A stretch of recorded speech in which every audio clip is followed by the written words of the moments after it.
there. So just a quick detail. I normally do this talk as a 2-hour class. Of course, here, because of the time, we're gonna skip the exercise, and where the exercise would be, I'll just do a brief pause and answer one or two questions, and then we'll go back to me talking without boring you guys too much, hopefully, and then we'll do more questions and answers at the end.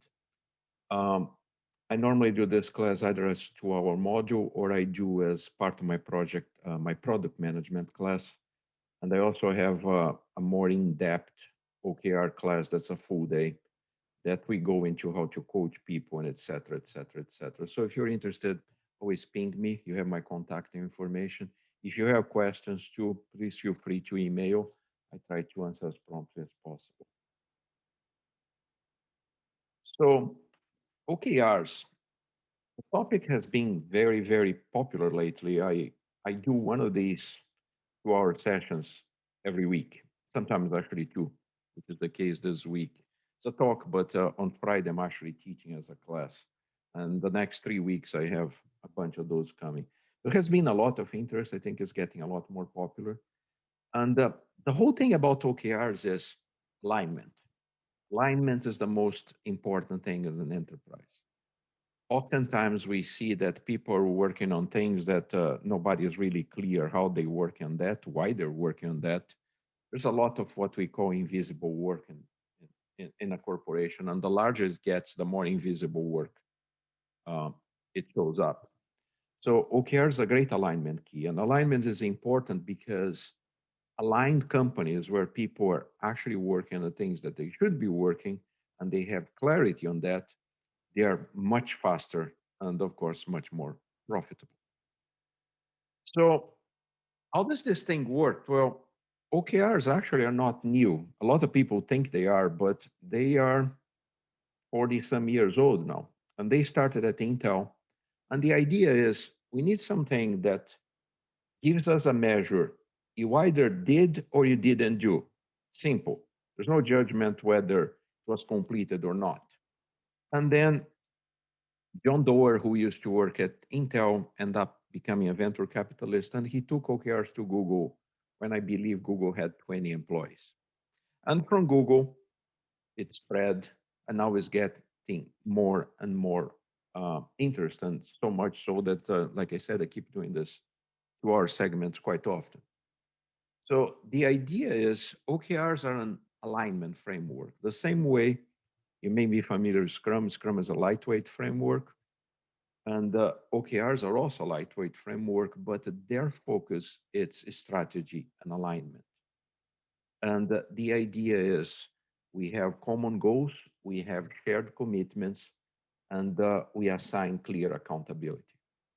Now, when it comes to accountability, every time I mention this word, I hear somebody in the presentation or the class saying, "But Q, accountability is usually something that happens when they have to find someone to hang to dry, right? It's when something went wrong."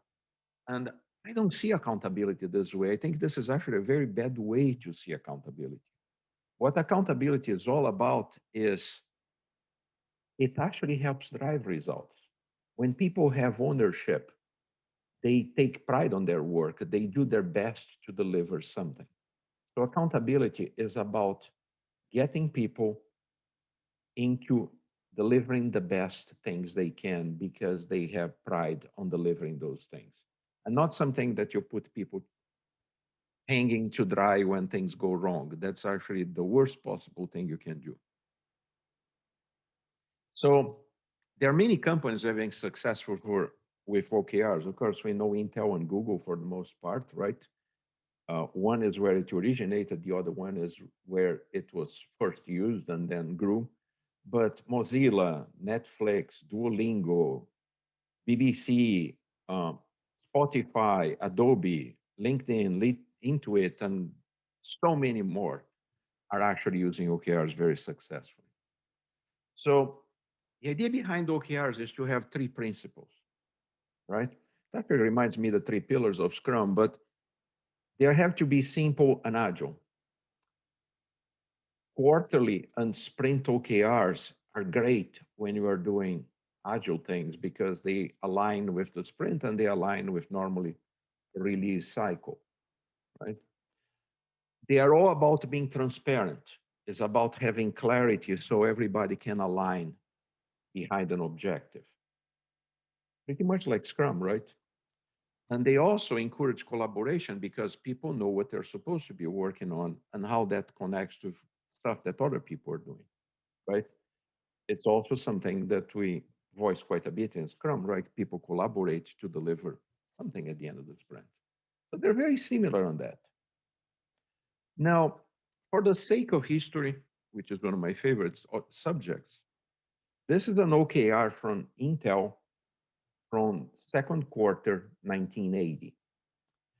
And it's kind of actually laughable these days to read some of those things, but established the 8086 as the highest performance 16-bit processor family, right? On our phones these days have 64 bits, but it's interesting to see it. That was their objective for the second quarter. And how did they measure that? Okay, how do we measure this objective? And they said, okay, there's three things we're going to measure. One is we have to be able to develop and publish 5 benchmarks that show the 8086 rocks, right? Then we have to get this 8 megahertz parts into production. Well, that's going to affect engineering and manufacturing. And you're going to see in one slide why I put that in there. Then we have to have 500 samples of the coprocessor by June 15th. That's also an engineering thing, right? So notice this was for the whole organization. This was for the whole of Intel, which can only guess they were not very big in 1980, right? But notice it there. It's black and white.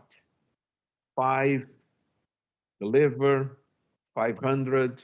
There's no question whether you did or you did not. But there is an interesting thing in here. I see I mentioned engineering and manufacturing twice. So this was the whole of Intel. Now, if we go to the next slide, you look from those guys in there. Remembering here, we have 8 megahertz part, engineering, manufacturing.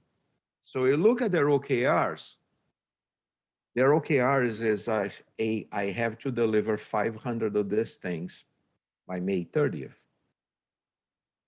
In order to do that, how do I measure this? Well, I have to have the final art. I have to give the production masks, test tapes. They still had those things by then, right? And I have to fabricate no later than May 1. So this is also the thing that we're going to talk a little bit later on about vertical alignment, right? We have a big corporation that decides to have this objective, 8086 rocks, right? And then they gauged us by three things, three key results. Well, manufacturing and engineering went there and said, okay, let's get one of those key results and make it on an OKR. And we're going to gauge the success of this by these three things, four things, sorry, that you see in here. I tend to ignore the tapes. So that show you how things connect. And this was back when, in 1980, right? So 40 years ago.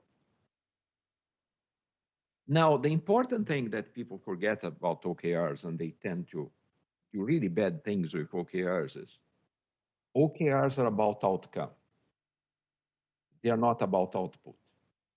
And we as an industry, especially in the IT business, we love to talk about output. And we create a lot of waste because of this. It's estimated that IT generates about 75% of waste on the stuff that they use. And I never believed on that until I started thinking. And when I write a lot of PowerPoint, like you guys can see, right? And I figured out that I probably use about 15% of what PowerPoint does, and that's all I need, right? So somebody paid for the other 85%, right? So we have to think more about outcome, what we're trying to achieve, and achieve that with the minimum amount of output. but apparently we're still very obsessed with having a lot of stuff in a product, not necessarily software, but in a product and things that nobody uses. We forget the outcome. So OKRs are all about outcome. So when you talk about objectives, these are the things that you have to think about.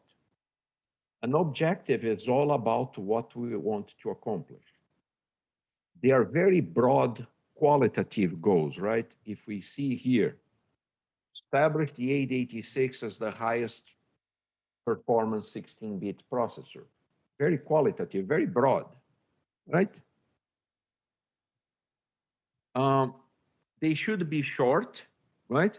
That one was, because if they're not short, nobody's going to remember it, right? Oh, hold on. I have to go on SharePoint and figure out what the OKR said. It's usually not a good thing, right? And inspirational, because, hey, we have to do this. How are we going to do that? We have to put our thinking caps and figure out how we're going to do that, right? Normally, you have to have 3 to 5 high-level objectives.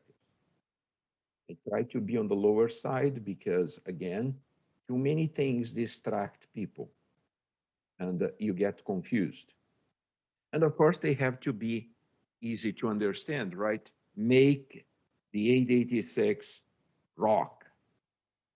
And they're ambitious. Of course they are, right? I mean, I want to be the best processor in the industry in 1980, right? So if you keep this 5 points in mind when you write your OKRs, you're probably going to get to something really good. And of course, the first ones that you write are not going to be extraordinary, but you have things to look for if you follow these. Now, there are a few more things we need to talk about. Ask yourself these questions when you are writing an OKR for the first time, or even for the 999 time that you've done it, right? Or 1256 time that you've done it, right? Always ask this. How does this stuff align with your vision as a company, right? Hopefully you have one, right? Um, why does this thing matter? Well, for Intel matter because aligned with their vision and because they're going to kick everybody behind with the 8086 almighty processor, right? Are we inspired when we read this? Oh, hell yes. We're going to beat everybody. That's pretty cool, right? Destroy the competition. And again, how are we going to do this? Get people to think, how can we do this? How can we do this better, simpler, faster, or all of the above? So think about these questions when you're writing an OKR. Also think about this. Is it in a language that resonates with us? Meaning, don't put a bunch of corporate jargon there because that's annoying and nobody really cares, right? Simple, plain language. Is this thing clear? Hell yeah, make the 886 rock, right? What would be true if you achieve this? Well, what would be true is the 886 is going to beat everybody in the market. And does it feel actionable, right? Make the 886 rock, right?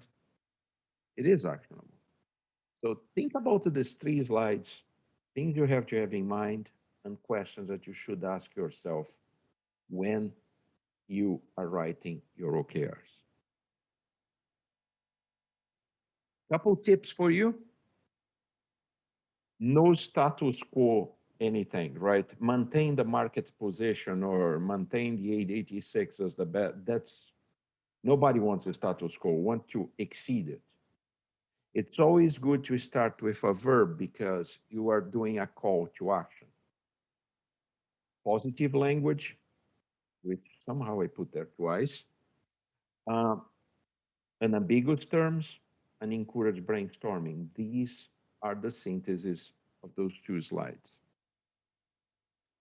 Now, objectives have to have attributes. Attainable. Well, Q, most successful is a stretch. Yes, it is, but it is attainable. We can do it. And actually, we should stretch as much as we want because stretching is what moves things forward, right? Time bound, honestly, OKRs are usually sprint, quarterly, or yearly.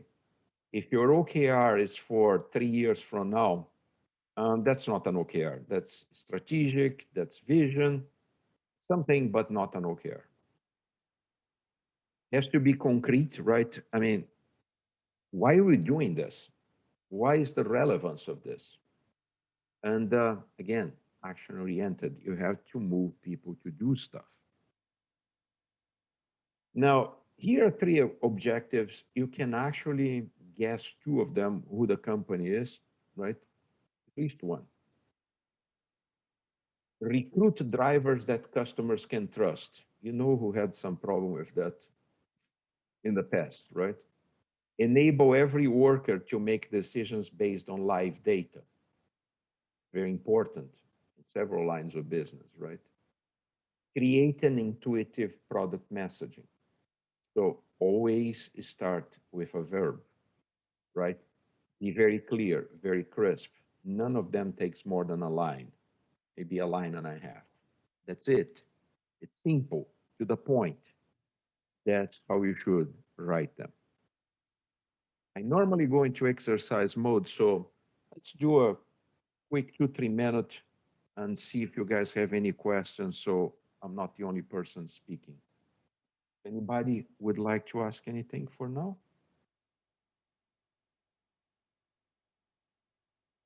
Oh, crickets. Silence, silence, silence. I have one question. Yes, sir. The latest version of the Scrum Guide talks about product goals, which is new to a lot of organizations now. The product goal needs to be contained within the product backlog, and there's a Mhm. lot of discussion in terms of, well, how is that represented? Does that mean that that's an epic? Is that as an objective as part of the OKRs? So, I mean, what is your viewpoint on um, objectives, and does that represent the product goal, or is that a level above, or is that a level below the product goal? Um, Different people tell you different. I'll give you my interpretation. I actually use it as the product goal, the same way I use the sprint OKRs as the sprint goal. We notice in our use, actually previous to the Scrum Guide, and I participated in reviewing the Scrum Guide before the final version. Uh, there are quite a bit of us, actually, pretty much all the Scrum Inc., Scrum Org trainers were participated into this. Uh, I prefer to treat it as an objective, both for the product goal and for the sprint goal.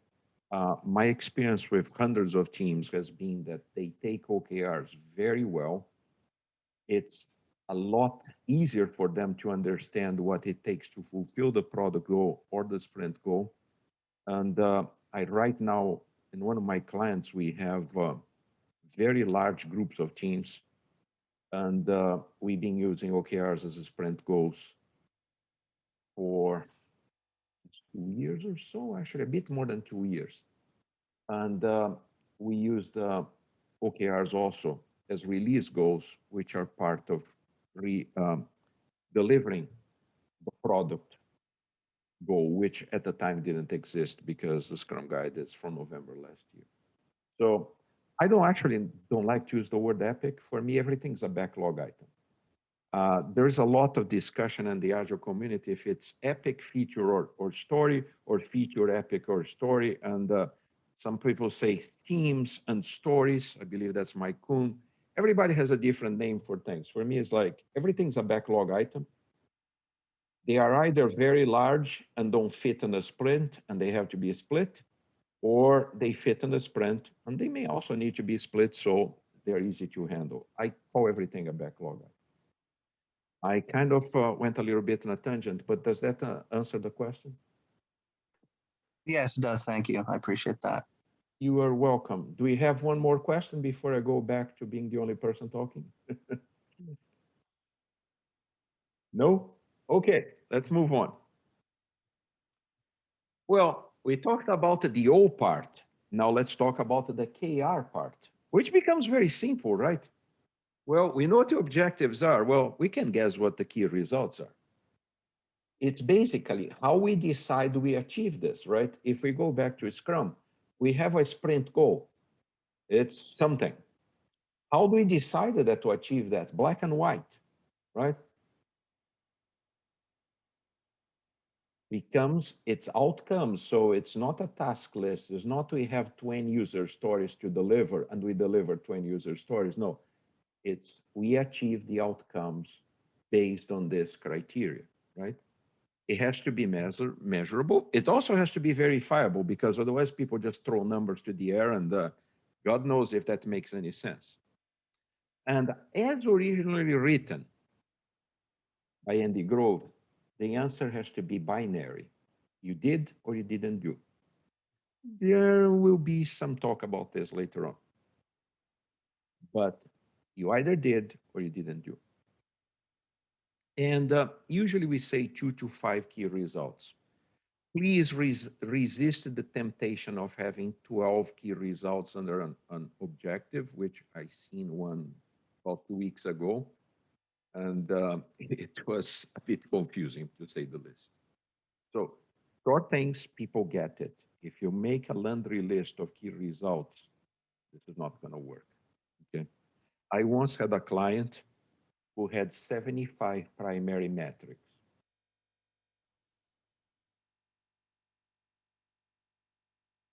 Does anybody read 75 metrics?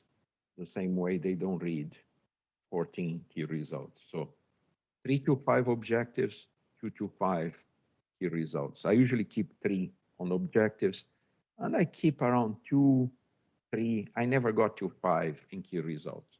You may need to.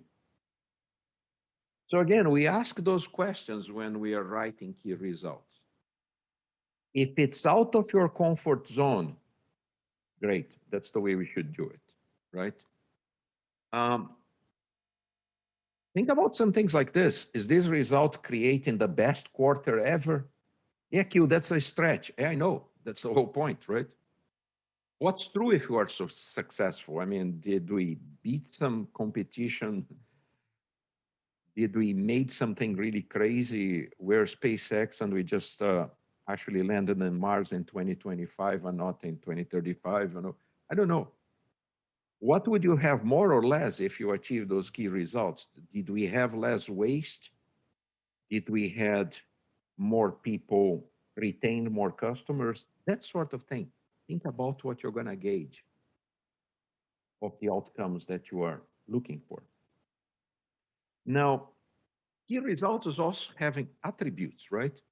They have to be aligned vertically, which I show from Intel in 1980, horizontally, which we're going to talk in a little bit.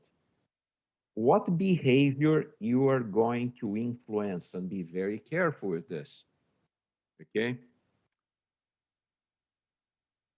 If you are not careful, you're going to end up with those things. We have too many bugs. We all have we have to create a metric for bugs.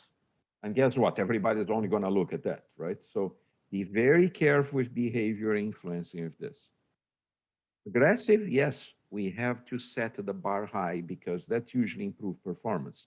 We'll talk about this in a little bit. Co-creation, I cannot emphasize this enough. Once you're creating OKRs, create with the team or teams that are affected by the OKR. We noticed this with sprint goals. Product owners used to come and say, here are the objectives and the key results. Yeah. And the team didn't quite understand how the product owner got to that, right?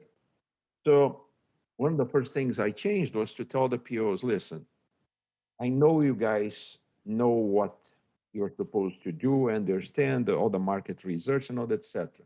They don't. So why don't you write the OKRs with them? Doesn't take a lot of time. You already know how to guide the discussion, but make people participate. People take ownership when they participate, right? Now, objectives are qualitative. key results are quantitative. And obviously, they have to be verifiable. You don't just pull a number and then say, yeah, we hit the number. Where's the proof? Right? So these are not activities. Key results is not a checklist. If you want a checklist, go talk to the definition of done if you're doing Scrum. It's not a checklist, it's outcomes, it's things that we manage to do. Again, positive language, simple and clear. Yeah, of course, right? Simple and clear, people get it. Evidence of completion should be available, credible, and discoverable. I can never find stuff on SharePoint. I don't know if that happens to you guys. So I don't like evidence in SharePoint, right? Have an owner for each key result, which may be the whole team. And think about what impact you get from those activities. If you're familiar with impact map, that's something that if you show to a team, they get it really quick. I usually tell people, can I go to one of your team or teams, grab an item out of the backlog at random, not a sprint backlog, the product backlog, and ask a team member, do you know what this is for? You know what outcome we're trying to do with this? If you don't know if they're going to be able to answer, or you're sure they're not be able to answer, you probably didn't explain OKRs, you didn't explain product vision, you didn't explain a lot of things. A lot of people apparently forget to do. So some examples of OKRs, KRs, sorry. Net promoter score of 42 or better. Yeah, it's measurable. We know what it is. It's an outcome and it's measurable. Grow engagement and gaming watch time from X to Y hours per day, right? Whatever the numbers are said. 12 hours a day to 16 hours a day. They are in their chair gaming, right? Great, I'm making money out of this. I can gauge this. MGUK delivers 120 kilowatts for 90% of the lap. That's a Formula One KR, actually. If you are into Formula One, you can actually guess the team who wrote that one. That's a real one. I have a friend who works there. Right? So these are things that are measurable, but they are also outcomes. They're activities that happen to happen, right? Net promoter score is an outcome, measurable, with 42 or better. Right? The MGUK, if you're curious, is what in hybrid cars is when you brake, and actually electric cars, when you brake, the kinetic energy of the wheels stopping, right, feeds power back to the battery, right? Formula One cars are hybrid. So if you can have this much power for 90% of the lap, that's what you're aiming for. Because you're going to beat the other guys who can't get to 90%, right? Nobody did 100% so far. So I don't like this slide, but I always mention it. Be very careful with what you call an activity, right? It's not a checklist. It's not a checklist. It's not the definition of done, which if anybody's a pilot, here's a checklist, right? And pilots love checklists. The other one is value-based key results, right? Is delivery of value. So measure the completion of the deliverable as, hey, we got a net promoter score of 42. Deliver of value is we deliver the MGUK to our teams that are customers to our engine. It's the success of an output creating the outcome, connecting the output to the outcome. Okay, so we would have an exercise here. So let's see, who wants to ask questions? So I've got a question. Thank you so much for this presentation. Like Shane mentioned about the objectives being confined, and I 100% agree with you. Everything should be in the backlog, product backlog. At work today, I had a discussion on this Epic thing, and everybody went, just crazy on what is a good way to write epic, so they get confused right there. So everything should be, so OKR is confusing me a little bit, because if the Scrum guide is suggesting that all the objectives should be confined to the team and the sprint goal setting up, then where is OKR? OKR is one layer up or two layers up, or the teams define the OKRs. Well, I'm just getting I lost think a little bit on. no, it's a great question, actually. One thing we don't remember about the sprint, the Scrum guide is the Scrum guide is a single team guide, right? For multiple teams, there is, if you're going to go Jeff Sutherland route or my route, there's the Scrum at Scale guide, right? So the Scrum guide is only targeting one team. Now, even with a single team, you can have sprint goals, but you can have, for instance, release goals, or you can have quarterly goals that fulfill that product vision, that product goal that you have. Now, when you have multiple teams in a group, right, you have OKRs, and we're going to see this in a little bit, that have to horizontally align. All the teams have to be synchronized on that OKR. Yeah, So, that I agree. Thank you for that. Yeah, that's 100% agree with that. But the confusion is starting where our one team goal does not align with the other team goal, and if it does align, it falls on who takes care of the goal. So when it goes to program level, which obviously other frameworks have, introduced the program portfolio level and all that stuff.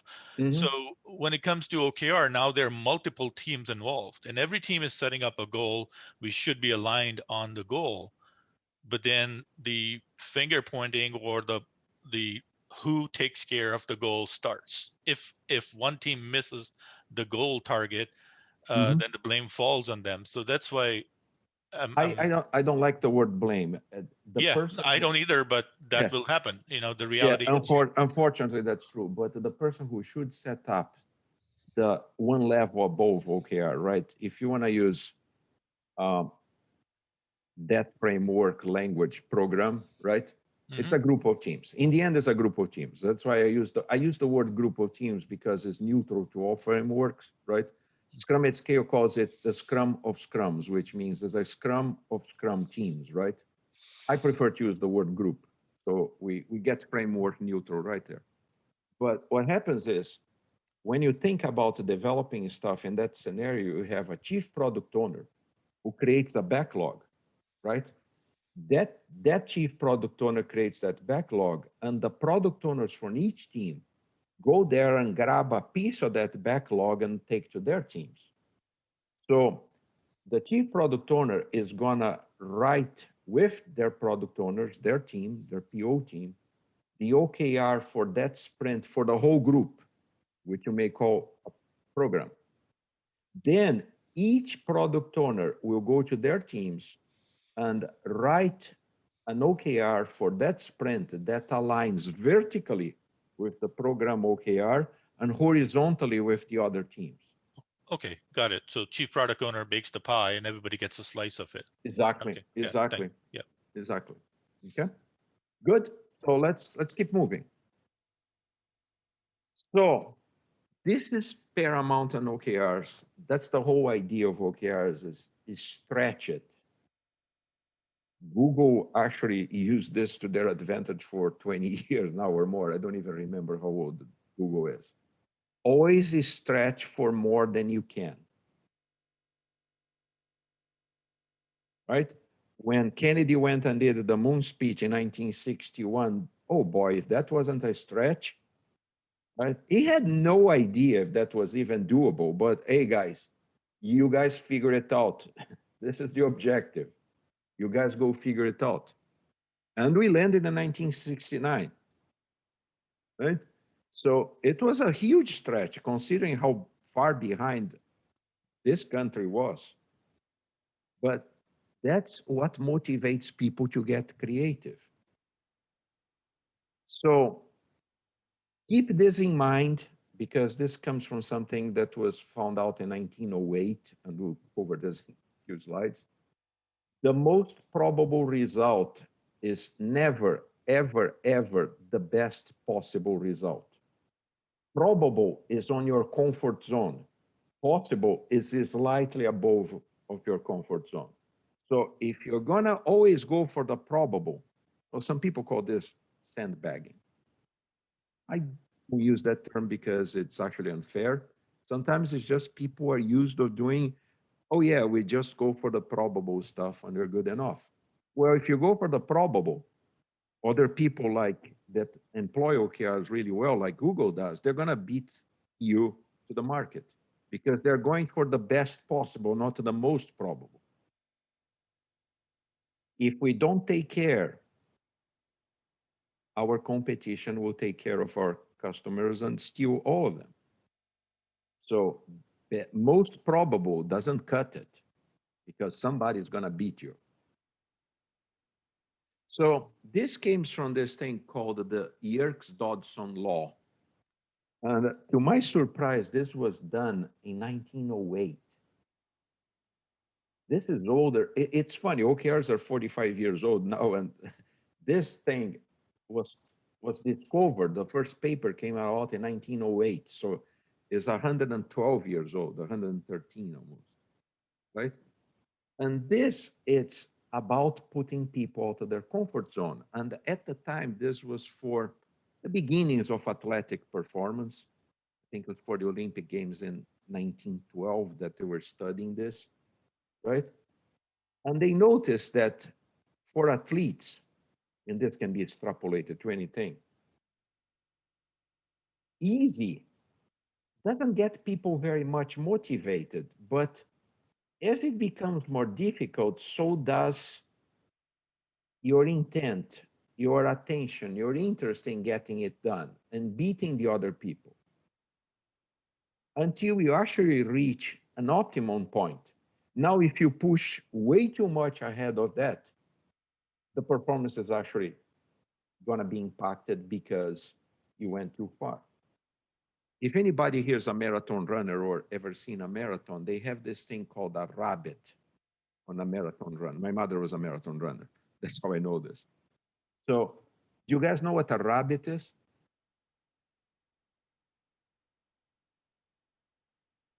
Guess not. Well, they take. Rabbit? Go ahead. A rabbit, you said? Yeah, a rabbit. On a marathon, there's always a rabbit, you know, and there's not that creature of ears and a fluffy tail. They call them rabbits.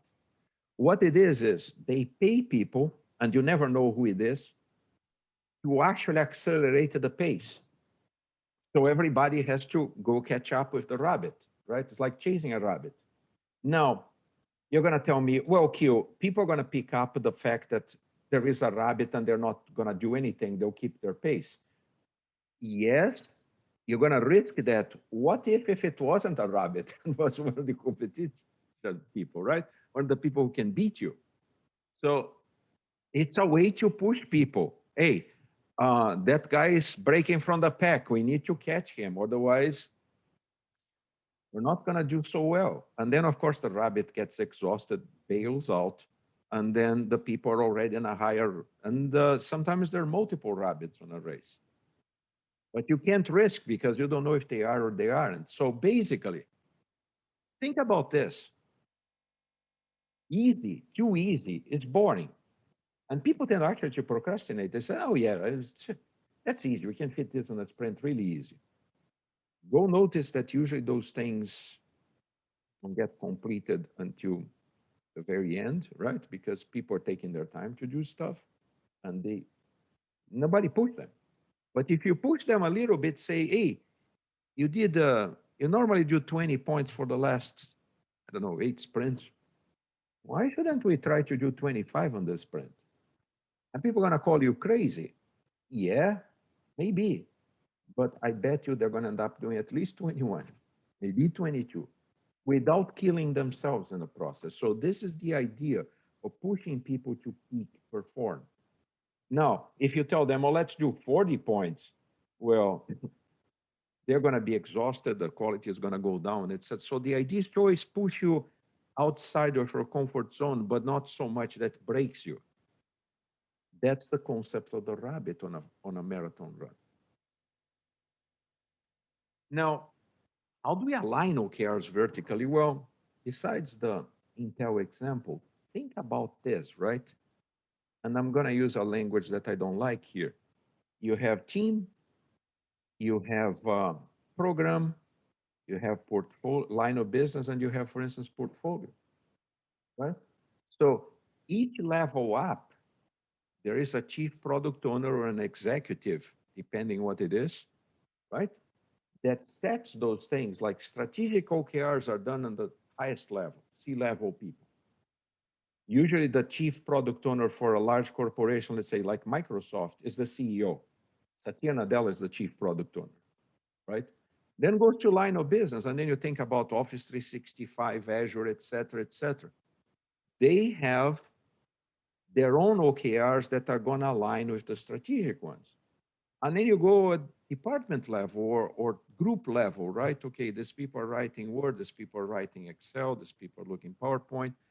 They have their OKRs too. And then eventually, there is a team that's going to get their OKRs that align with the department, with the line of business, with the company, vertically. And amongst the department, the line of business, there should be a horizontal alignment.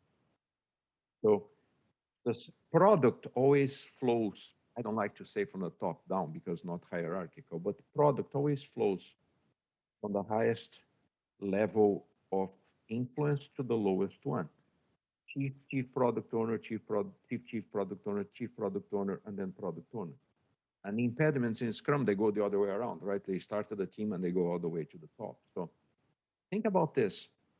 Product flows from the highest level of influence all the way down to the team. That's how you align the OKRs to. And that's how you have a backlog. So there's vertical alignment, there's horizontal alignment. So we talked a little bit about vertical alignment. Now think about this. This is an example of vertical alignment. It's a real one. I'm not obviously going to tell you the client, but this is their objective. It's on their company scorecard, control expenses. Okay, so key results, they wanted this cost thing within IT to be between 4850 and 4950. I forgot what the acronyms are, but basically they want to have this zoning here. Right? So this is the organization OKR that for everybody, right? And then you talk about horizontal ones. Okay, so the vertical ones. So this is going to go to a particular department within IT or a program, if you want to use the language like this, right? So control expenses, we have to adapt our system to decrease incoming calls, chats, and emails from customers. Right? So people should be using the web, should be using the app, and not calling, go to direct chat or email, because that requires people there and that increase cost, right? So what are key results? Measurable ones. Less than 3.1 of the logins result in a call within 24 hours. Less than 3.4 of the logins result in a call less than 24 hours, right? Actually, more than. Need to fix this. Remove 2 million in projected annualized costs from A/B tests, doing too many A/B tests. So that's how you align things vertically, right? Control expenses, there's this big key result for the whole corporation. And for one particular program, this is how they intend to reduce costs, which means get people out of the equation and let the automated systems and self-service systems take over. Now, you could also have another thing that says extend the customer relationship, right?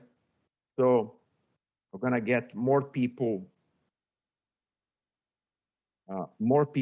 buying more of our stuff or using more of our stuff. Well, so make the mobile app central for all the auto policy drivers. Everybody should be using the mobile app. I don't want people calling and all that stuff, right? We knew that already. But not only the calling has a cost, also has the problem that, oh my God, why can't I do this in the app? It takes 30 seconds. Why do I have to call someone, right? So that's one way to increase retention, right? And 30% of the drivers adopted the mobile app. That's one measure that I can have. Digital access by the end of July, that was the stuff. 42 screens are componentized and accessible. So those are measures of stuff that will make the mobile app more appealing to the users. It's an outcome. And by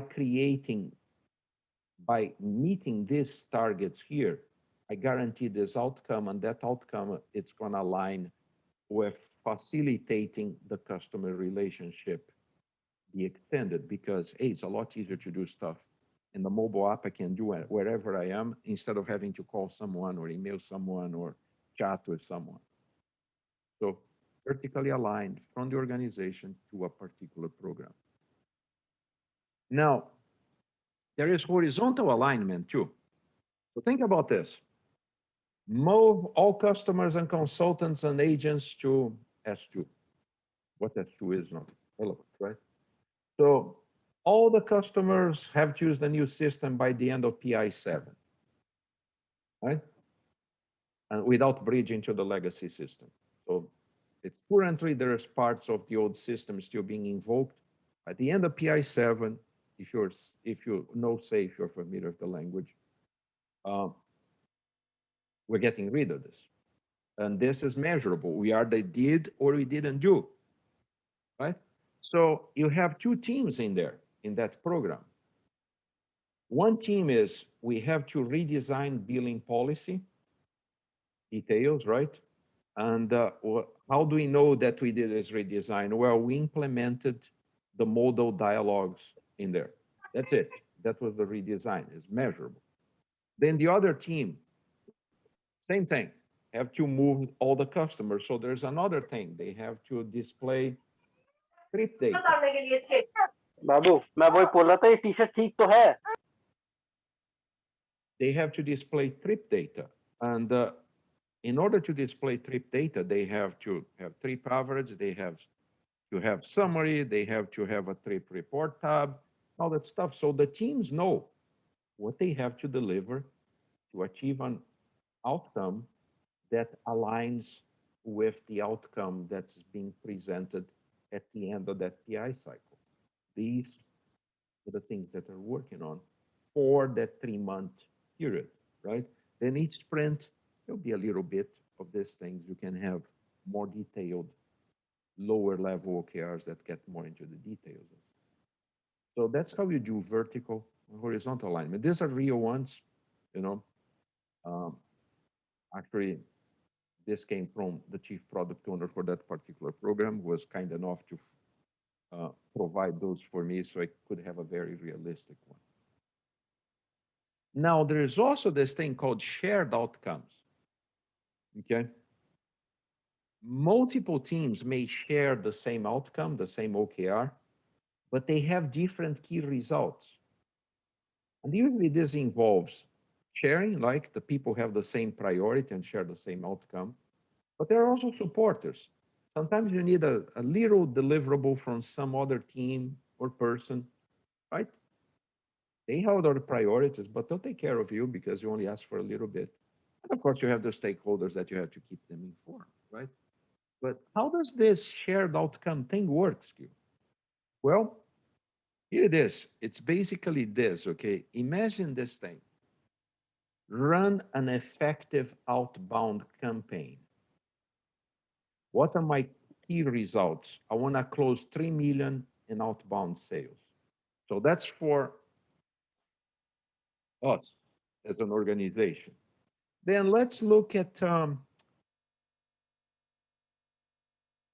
these guys here and these guys here.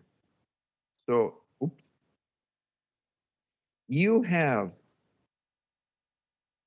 the marketing people run effective outbound, close 3 million, close 3 million. In order to get this, I have to generate 100 qualified leads. So they're shining the same OKR, same everything, but the key result here is 100 qualified leads. Then you go to the salespeople.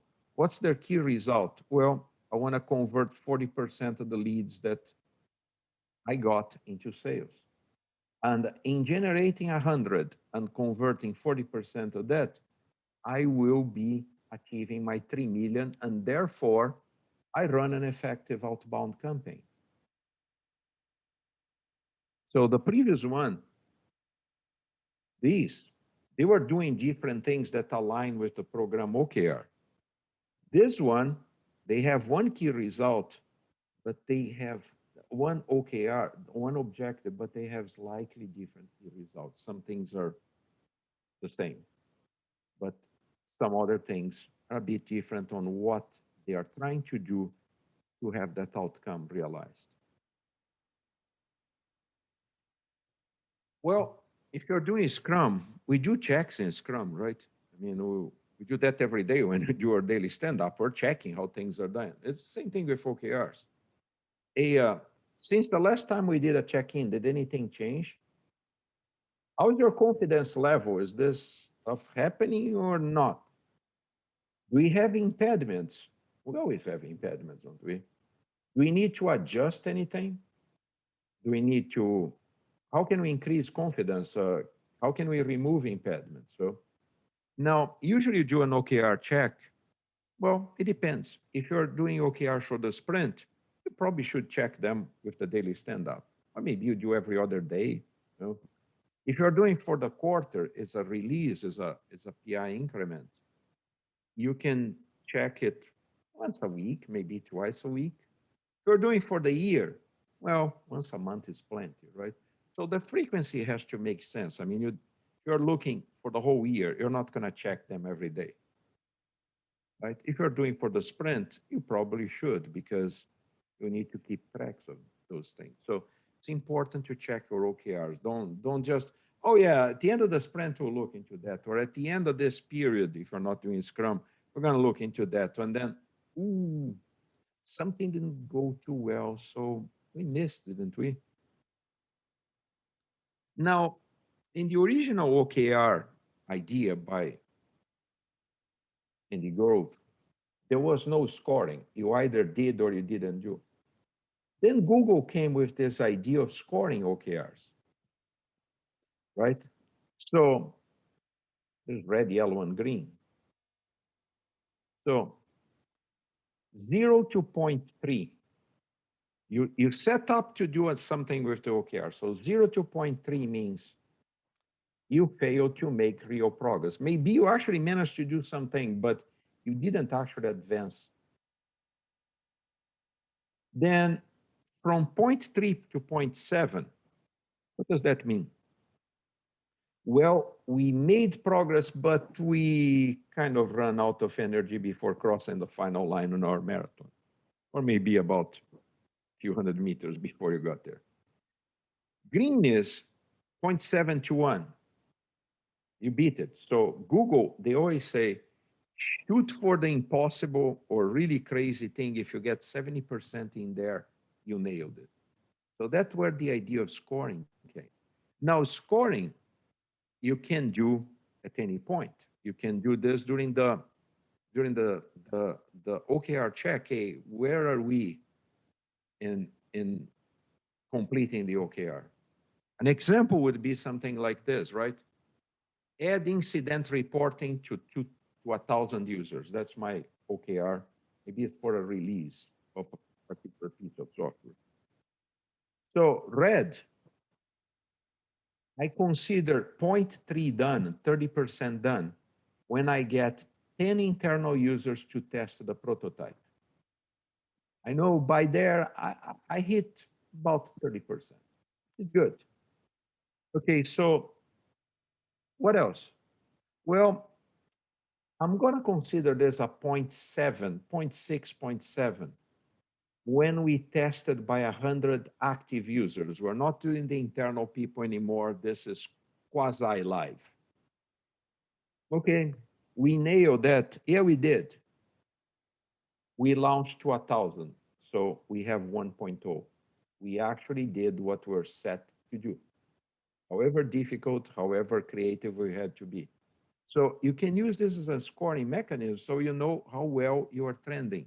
Again, KRs are all about numbers, so why not score the objectives, the OKR itself, with numbers too? You can also pre-score things, right? With something I talk more in the full class, but you can pre-score it. Say, okay, this sprint, I want to reach 0.3. Next sprint, I want to reach 0.7. The sprint after, I want to reach 1.0 and do the full release. You can pre-score things. So now if we go back to Intel, how do you think they did? By the way, this is the mighty 8086. They still have pictures of those things, believe it or not. So these are their objectives. Development published 5 benchmarks showing the 8086 rocks. How did they do it? Well, they said 5, they did 3. Not bad, you know. I mean, they made a lot of progress in there. Get the 8 megahertz part into engineering and manufacturing. Bam, failed. Didn't do it. Didn't do it. Now, what about the 500? Well, we managed to do 470. Man, that's pretty good. I mean, we almost nailed it. But that gives you a pretty good idea. Now, I'm going to kill somebody because we failed. No, we run retrospective and try to figure out what we should have done better, right? But we have a pretty good idea, black and white, what we accomplish or not. So this one is a bit less binary. You consider 90% great and 60%, well, we made a lot of progress, right? So they went way out of their comfort zone. Did they beat it? They came close, but in some things they didn't. But you always try to not go for the probable, you go for the best possible. So Can I ask a question here? Yes, sir, go ahead. Thank you. Sorry to interrupt you. And No problem. Please do. Otherwise, this gets a monologue, you know. Yeah, I appreciate that. This is more technology, and perhaps most of the people are working in technology side, and you have examples here. Any example you can give outside the technology, like marketing, because Agile is getting big in marketing side of it, advertising and all that. Any example of that and how to measure? I can get you. Fire me an email. I can go chase some for you. Sure.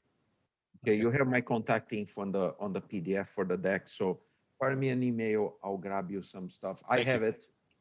I normally tend to go more on the IT side because that's usually where my yeah, I do the same. It's actually easier. But yeah, thank you. Fire me an email. I'll get you some examples, and anybody who needs, let me know. I'll get some stuff for you guys. You know, sometimes it may take me a day or 2 or 3 or even a week because I have to go chase with somebody I know and all that stuff. But you guys will get some. Okay? Take 4 weeks. I got a lot of work to do anyway. So okay. Well, having a lot of work to do is great, man.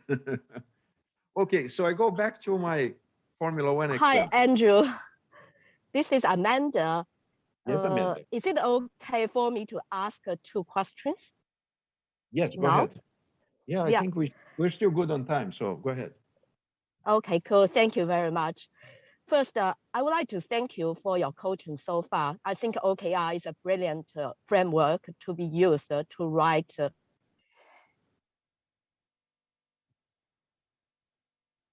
Amanda, I think we missed. We can't hear. Amanda, I think we lost you. Okay, I think we lost her. Let's go ahead. If she comes back and we hear from her, we'll take the question, okay? So going to my favorite auto sport, Formula One. How do you guys feel about this objective here, okay? Win the Formula One Championship 2021. Well, yeah, man, nobody said it was easy, right? So that's good. Now, how do you guys feel about these key results? Anybody feel like, I feel it, or yeah? How do you guys feel about this KR? Thumbs up, thumbs down? Anybody? I mean, that's what they try to achieve, decreasing lap time. I mean, Okay. and Yeah, that's I what mean, they're trying. That's there's a what good trying to. there's a Okay, good YouTube about it for, I think, of the Ferrari team that has reduced the lap time or the yeah. Now, remember that they have to be measurable, right? Well, decreasing lap times you can measure, and reduce pit stop you can measure, but you're not really setting anything or saying, okay, so if we reduce by 0.1 of a second is good, right? Well, it may be good, but the other people are going to reduce by 0.5 and they beat you. So this is what we call a weak OKR, because yeah, we can do that. I mean, of course we can decrease lap time from 1 year to the next, you know, and we can reduce the pit stop. Well, yeah, sure we can, but well, where this is probable, that's not the best possible, right? It's a bit weak because of that, actually, rather weak. Now let's think about this one. The decrease lap times by half a second, right? Here just said decrease lap time. So anything goes, 0.001, it's great, right? Here, I'm actually pushing something. Reduce pit stop by 0.2. So I'm actually getting people, oh, hold on. It's not only reduce, we have to actually beat some number, right? So we are not in the comfort zone of the, oh yeah, we can do it, most probable, right? We're going to try the best possible. So this is an average OKR. And the reason being, I don't think this is actually the best possible. It's way better than the first one. There's no question about it. I mean, it's taking people a bit out of their comfort zone, right? Because they know they can meet that one. That's the most probable. Now I'm going for best possible. What am I? What about this one? Decrease lap times by 1 second in all races, right? So decrease lap times, I don't know what that means, is anything, right? Decrease by half a second where? In the first race, and the third race, and the 15th race, or in one race, in all races? I don't know, right? And then I put here decrease lap times by 1 second, which is tough in all races. See, I'm pushing people way out of their comfort zone. The first one is comfortable. The second one, we can push it a little bit. No, the third one is actually kicking people in their behinds and say, let's do it. Now, reduce pit stop. Well, most people are doing 2.4 seconds to 2.8 seconds. Well, Red Bull does in under 2. So hell or high water, we have to do under 2 seconds. We have to maintain every single race we're going to have to do under 2 seconds. That is very tough. But hey, so what? If I get in half of the races, I'm probably going to beat a lot of people. I may actually beat Red Bull. Now, just making it under 2 seconds, no, let's toughen this up. We have to reduce the pit stop errors by to 10% maximum. So there's 23 races this year. We cannot have pit stop errors in more than 10% of the number of pit stops. And usually there is 1 to 2 per race. So if you do like 23 races, 2, right, 46. So you can have like 4 pit stop errors the whole year. It's way better than reduce the pit stop. It's way better than reduce the pit stop by 2.02, right? It's forcing people to think how we're going to do this. The first one is probable. It's the most probable. The next one is the best possible. The third one is the best possible. Is it easy? Nobody said it was easy, but that's the whole point. Whatever we get from that, we improved a lot from the kind of lame one in the first one. And if we get all of that, oh man, we definitely gonna win. Think about this. Which brings two terms that you should be familiar with. Commitments are OKR that we agree that they're going to be achieved. And we're going to give you the schedules, the people, resources to ensure that they get achieved.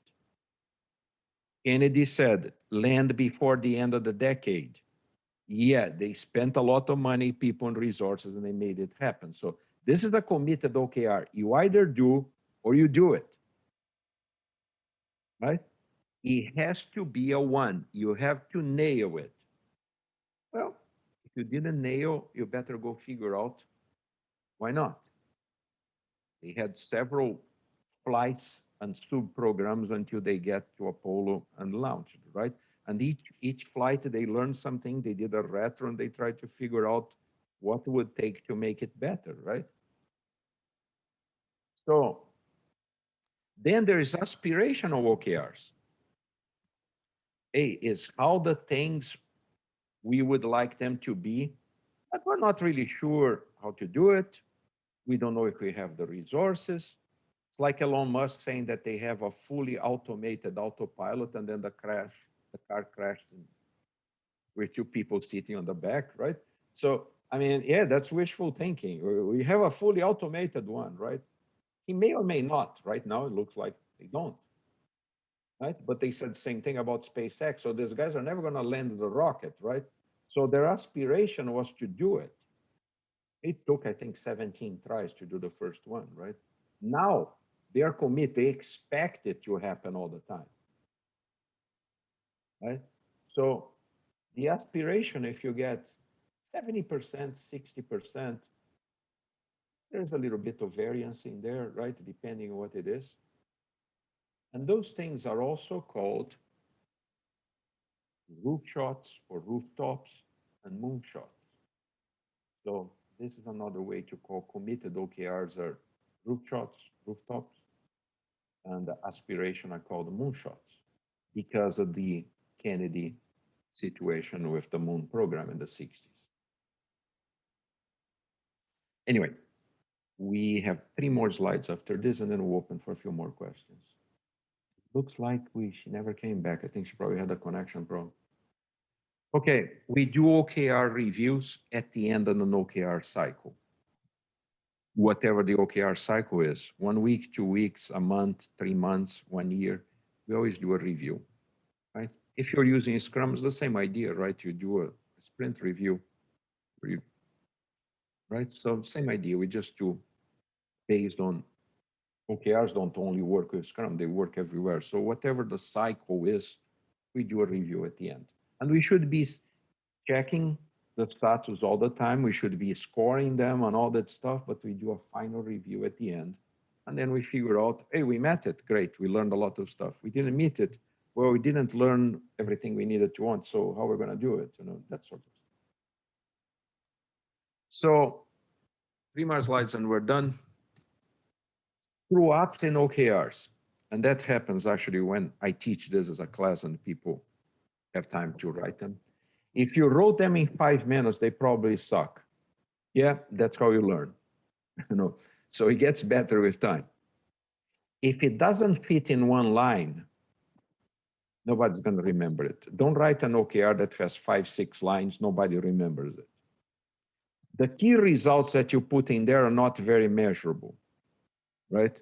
And the metrics are sort of ambiguous. It's like decreased lap times in relationship to what? To ourselves, or to everybody else, to both. It's kind of ambiguous when you do stuff like this, right? Why they fail? Well, the first thing is there's no collaboration across teams, especially if you're in a group of teams or in a wider organization. This one is a surefire, and I actually mentioned this before. Don't give the OKRs to the teams. Make sure you have their input and the definition. They work with you. Set the OKR and forget it until it's over. And then, oh crap, you're going to crash. Too many OKRs. Same thing, remember 3 to 5, there's a reason those numbers work really well. Can I ask a question here, please? Sorry. Go ahead. So you just said the second one, OKRs are not the previous slide. I think not to give the OKRs to the team. Mm-hmm. And earlier you mentioned that the pie is baked and everybody gets a slice. The teams get the slice out of that pie, and that's how OKRs are set. So, and essentially, I see that you are giving a piece of the pie to the team to go build that part of the OKR. Let me explain. Am I reading this incorrectly? You have a chief product owner who has product owners that work with that chief product owner, right?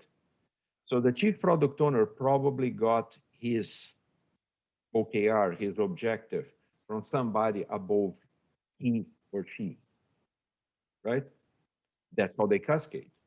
Now, he goes or she goes with the other product owners and they talk about it. That's how actually they slice the pie. And they have an OKR for that group of teams. And each product owner is gonna synchronize their team OKRs, is gonna align them with the OKRs for the program and the other teams in the program. So they are talking to each other's product owners, and then the product owners, when they bring that to the team, they are gonna discuss this with the team.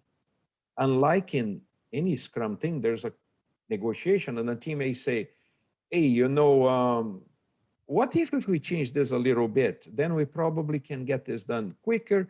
And that's is the creative thinking thing, is the discussion. So people are getting their slice of the pie, but they are acting as a team. Chief PO and POs, they are acting as a team and figuring out where those things are going to go.